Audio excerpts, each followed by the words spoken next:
Okay, week 10. Here we go.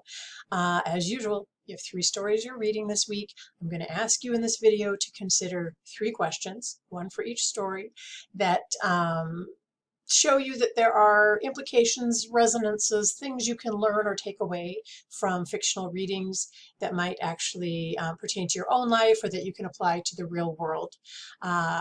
I always say everything I learned and everything I know is from reading novels.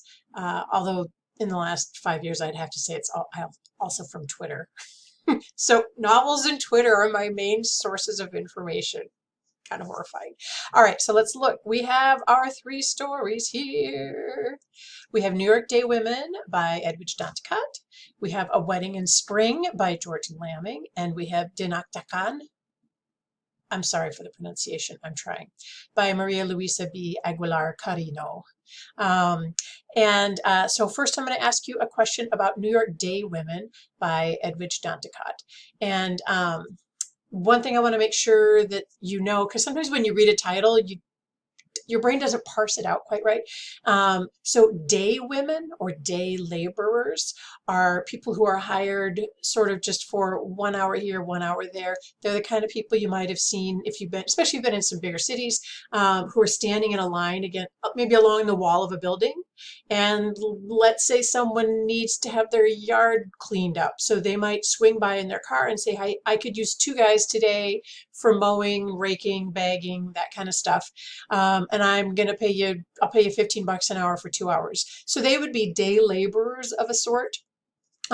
Sometimes a day laborer might be on a what do I want to say, like a permanent schedule with someone. So like an immigrant woman who was a nanny for a mother in New York City, speaking of this story, she would be a day woman or a day laborer.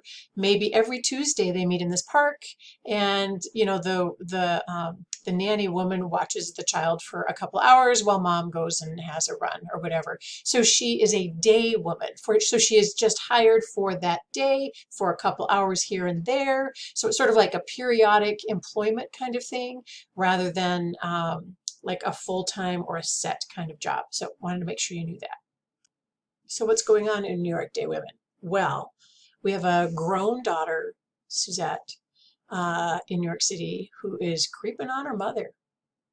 So Suzette is kind of like a professional who feels like she's the one who's truly the adjusted American, I suppose you could say, in their relationship, because her mom, as a Haitian immigrant, has really clung to the ways of Haiti and seems uncomfortable with a lot of things that are sort of typically American. And, you know, it kind of seems like she's more Haitian than American in a way.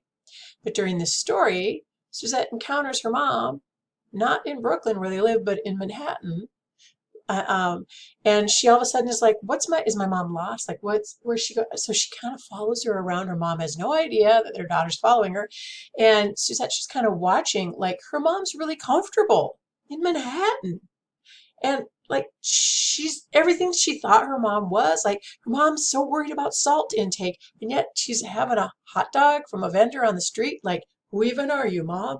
And so it's a story where there's a little feeling of comedy to it, and there's a touch of triumph for the mother, because she's basically more of a badass than her daughter knew in terms of being fully comfortable, fully functional. So there's a point when, after she's followed the mother, you know, wandering around for a little bit, a woman comes up to the mom and like hands off a child, and we realize, oh, like that mom's going to head off for a run, and Suzette's mother is kind of the nanny for this kid, and they're really comfortable together, and they're good with hanging, and like, so Suzette has seen, kind of objectively, she's seen her mother negotiating the world in ways that she would not have thought possible.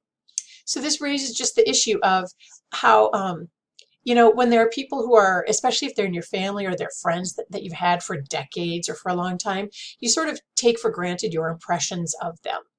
You think, I totally know how she reacts in every situation. Oh, my mom would hate that. Oh no, like you can sort of dismiss things for people in your life because you feel like you know them so well. Like, oh, she'd love that. No, he'd hate that. No, we don't want to do, oh, he's going to get mad about this. Where you sort of, you're almost predictive about people's reactions because you feel that you know them so well.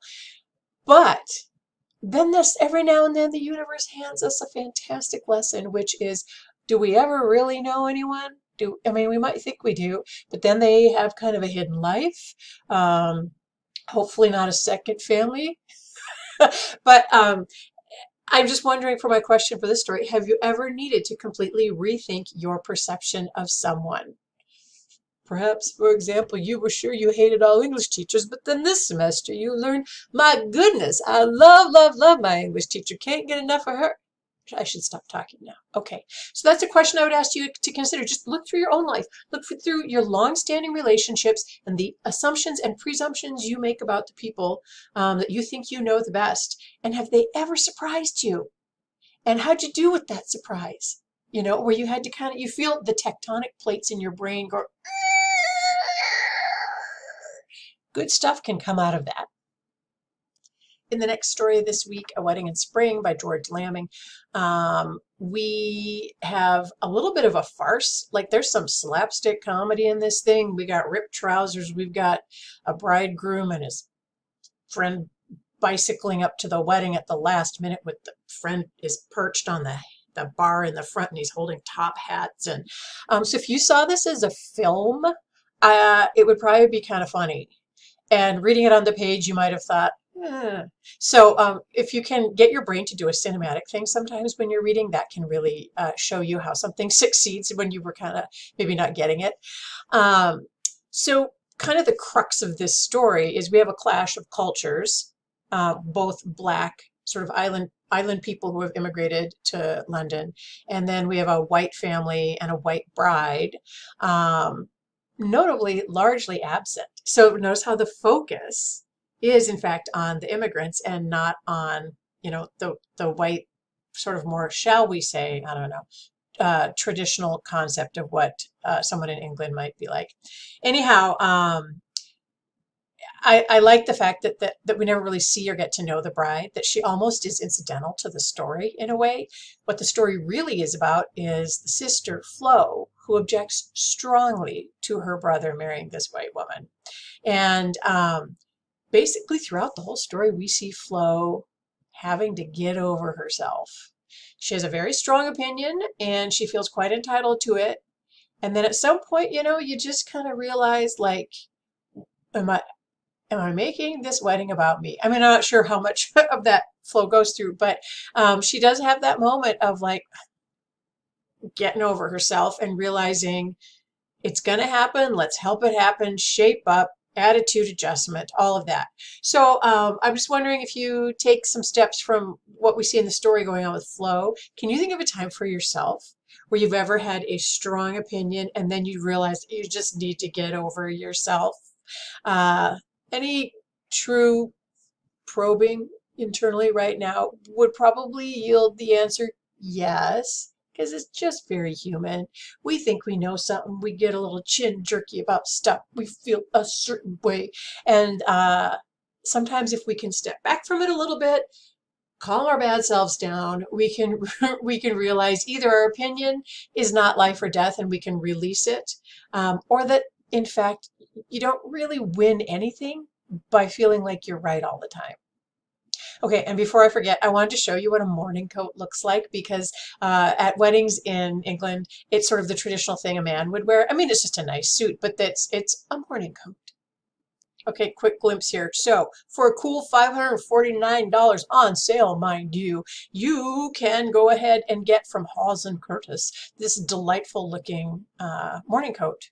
And notice how it has a little vest underneath it. And notice how you'll look dapper as crap if you get one. So maybe save up. Put those pennies in a jar, friends, because I feel like a morning coat should be in your future. Heck, as long as we're heading into the final story, Dinakdakan. Again, I don't know how to pronounce that. I'm sorry. I'll look it up. Anyhow, as we're heading into that story about food, etc., I thought I would just show you quickly like a recipe and a picture.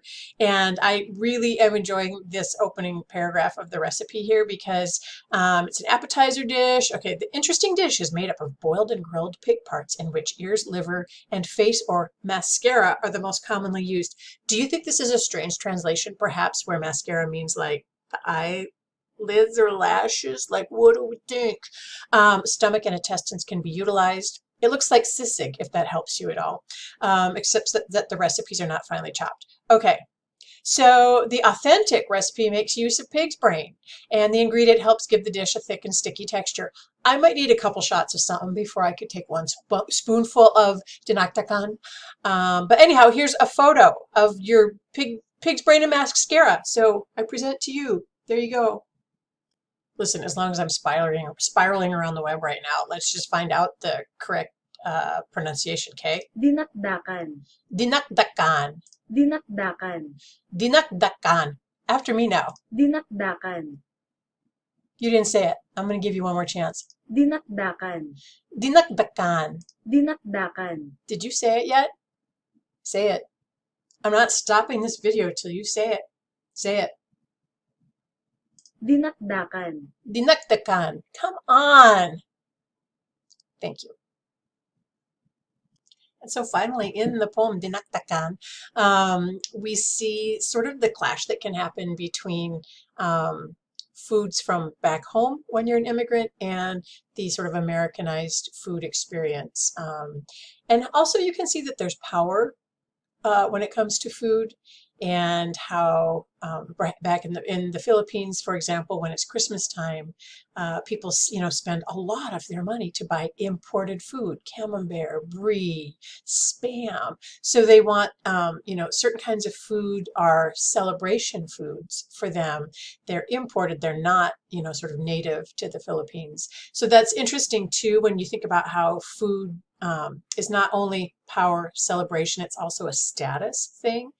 And then the poem, really at its heart is looking at the different kind of shopping experiences you have between a traditional Filipino mercado, where the food is not already shrink wrapped in plastic, but maybe mounted into pyramids, and you can touch it, and you can smell the fish, and versus the way we have cereal boxes and we have everything carefully wrapped in the American supermarket experience. So it's sort of an exploration between how we vaunt and value food that is more removed from its natural state sometimes, and how we kind of shrug or look down upon food that is just truly like picked and there for the touching. Now, I know that our thoughts about this have changed a lot in the last decade or so in the United States, but definitely the 50s, 60s, 70s, 80s, 90s feeling about food really was that we want it very antiseptic. We don't really want to think, if we're meat eaters, about where our meat comes from, etc. Whereas in the kind of system you'd see in the Philippines, you're very aware of where all your food comes from. So I just wanted to kind of have you think about some of that with regards to the poem. But just for you personally, as you look at your life, can you think of some food experience? Maybe it's a family meal, maybe it's a supermarket or shopping experience, a food experience that was as much about culture or about relationships. So sometimes we have strong food memories or emotions, and they're associated perhaps with like those cookies your grandma used to make. So can you think of a food experience that was as much about culture or relationships as it really was about the food? The answer to that could yield, to be honest, a really lovely essay if you were ever in a class that was like creative nonfiction, which I teach, by the way.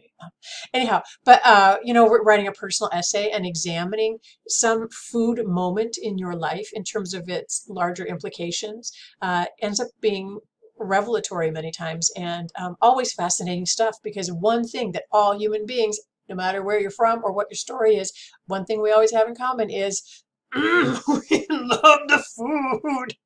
Okay, bye.